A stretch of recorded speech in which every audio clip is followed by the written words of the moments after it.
ಬಾಯಿಯಿಂದ ಕೆಟ್ಟದಾಗಲಿ ಅಂತ ಶಾಪ ಕೊಡಬೇಕಾಗಿಲ್ಲ. ಮನಸ್ಸಿನಲ್ಲಿ ನೊಂದುಕೊಂಡರೂ ಕೂಡ ಸಜ್ಜನರು, ಸ್ತ್ರೀಯರು, ಪುಣ್ಯಾತ್ಮರು ಅದರ ಶಾಪ ಆ ನೋಯಿಸಿದ ವ್ಯಕ್ತಿಗೆ ತನ್ನಷ್ಟಕ್ಕೆ ತಾನೇ ಬಂದು ಬಡಿಯುತ್ತೆ. ಕೈಯಲ್ಲಿ ನೀರು ತೆಗೆದುಕೊಂಡು ಅಭಿಮಂತ್ರಣ ಮಾಡಿ ಕಣ್ಣು ಮುಚ್ಚಿ ಶಾಪ ಕೊಡುವುದು ಅಂತ ಹಾಗೆಲ್ಲ ಶಾಪ ಕೊಡಬೇಕಾಗಿಲ್ಲ. ಅವರ ಮನಸ್ಸಿನಲ್ಲಿ ತಾಪ ಆದರೆ ಶಾಪ, ತಾಪ ಆಗೋ ಮಾತ್ರದಿಂದ ಶಾಪ ತನ್ನಷ್ಟಕ್ಕೆ ತಾನೇ ಬರುತ್ತೆ.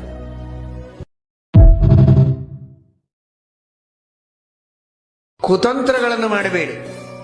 ನಿಮಗೆ ಇನ್ನೇನಾದರೂ ಇಷ್ಟಾರ್ಥಗಳು ಬೇಕಾದರೆ ಬರೀ ಯಂತ್ರಕ್ಕೂ ಬೆನ್ನು ಹತ್ತಬೇಡಿ, ಕುತಂತ್ರಗಳಿಗೂ ಬೆನ್ನು ಹತ್ತಬೇಡಿ. ನಿಮಗೆ ಬೇಕೇ ಆಗಿದ್ರೆ ಮಂತ್ರವನ್ನ ಜಪ ಮಾಡಿ ಭಗವಂತನಿಗೆ ಬೆನ್ನು ಹತ್ತಿ ದೇವರ ಅನುಗ್ರಹದಿಂದ ಪಡೆದುಕೊಳ್ಳಿ ಸ್ವಲ್ಪ ದಿನ. ಆಮೇಲೆ ವಿವೇಕ ಬರ್ತದೆ, ಅಯ್ಯೋ ಇದಕ್ಕೆಲ್ಲ ನಾನು ದೇವರನ್ನ ಬೆನ್ನು ಹತ್ತಬಾರದು ಅಂತ. ಆಮೇಲೆ ಅದನ್ನೂ ಬಿಡಿ, ನಿಷ್ಕಾಮವಾಗಿ ಮಂತ್ರಗಳ ಜಪವನ್ನ ಮಾಡಿ ಮುಂದೆ ಅದ್ಭುತವಾದಂತಹ ಅಪರೋಕ್ಷ ಜ್ಞಾನದಿಂದ ಮೋಕ್ಷವನ್ನೇ ಭಗವಂತ ಕೊಡ್ತಾನೆ.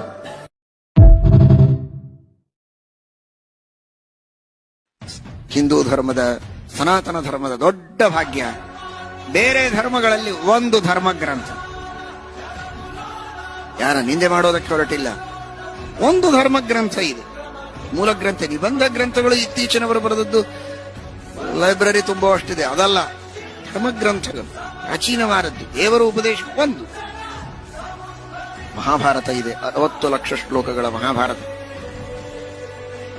ಬೇರೆ ಎಲ್ಲಾ ಧರ್ಮ ಗ್ರಂಥಗಳನ್ನು ಸೇರಿಸಿದರೂ ಮಹಾಭಾರತದ ತೂಕಕ್ಕೆ ಸರಿ ಹೋಗುವುದಿಲ್ಲ. ತೂಕಕ್ಕೆ ವಿಷಯ ಬಿಟ್ಬಿಡಿ, ಬೇರೆ ಎಲ್ಲ ಧರ್ಮಗಳ ಗ್ರಂಥಗಳನ್ನು ಸೇರಿಸಿ ಒತ್ತಟ್ಟಿಗಿಟ್ಟರೂ ಮಹಾಭಾರತದ ತೂಕಕ್ಕೆ ಸರಿ ಹೋಗೋದಿಲ್ಲ. ಮಹತ್ವಾತ್ ಭಾರವತ್ವಾಚ್ಚ ಮಹಾಭಾರತ ಮುಚ್ಚತೆ. ಇದು ನಮ್ಮ ಭಾರತೀಯ ಸಂಸ್ಕೃತಿ, ಇದು ನಮ್ಮ ಹಿಂದೂ ಧರ್ಮದ ವೈಭವ.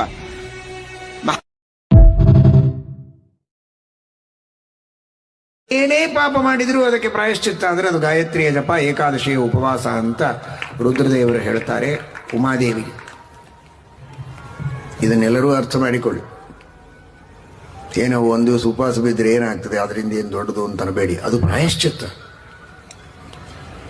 ಪಾಪಗಳಿಲ್ಲದೆ ನಮಗೆ ದುಃಖ ಆಗೋದಿಲ್ಲ, ನಮ್ಮ ಕಾರ್ಯದಲ್ಲಿ ನಮಗೆ ಯಶಸ್ಸು ಸಿಗೋದಿಲ್ಲ, ಇನ್ನೇನೇನೋ 108 ಸಮಸ್ಯೆಗಳಿವೆ ಅಂದ್ರೆ ಪಾಪಗಳಿಂದ. ಆ ಎಲ್ಲ ಪಾಪಗಳಿಗೂ ಇದರಿಂದ ಪ್ರಾಯಶ್ಚಿತ್ತವಾಗುತ್ತೆ. ಅಂತಹ ಪ್ರಾಯಶ್ಚಿತ್ತವನ್ನ, ಏಕಾದಶಿಯ ಉಪವಾಸವನ್ನ ದೇವರು ಅತಿ ಸುಲಭ, ಇದು ಕಷ್ಟ ಅಂತ ಕೆಲವರು ತಿಳ್ಕೊಂಡಿದ್ದಾರೆ. ನಿಜವಾದ ದೊಡ್ಡ ದೊಡ್ಡ ಪ್ರಾಯಶ್ಚಿತ್ತಗಳನ್ನು ನೋಡಿದ್ರೆ ಇದು ಎಷ್ಟು ಸುಲಭ ಅಂತ ನಿಮಗೆ ಗೊತ್ತಾಗುತ್ತೆ. ಮಾಸೋಪವಾಸ ಹೇಳಿದ್ದಾರೆ ಪ್ರಾಯಶ್ಚಿತ್ತಕ್ಕೆ, 1 ತಿಂಗಳು ಪೂರ್ಣ ಉಪವಾಸ. ಊಹೆ ಮಾಡ್ಲಿಕ್ಕಾದರೂ ಸಾಧ್ಯ ಇದೆಯಾ?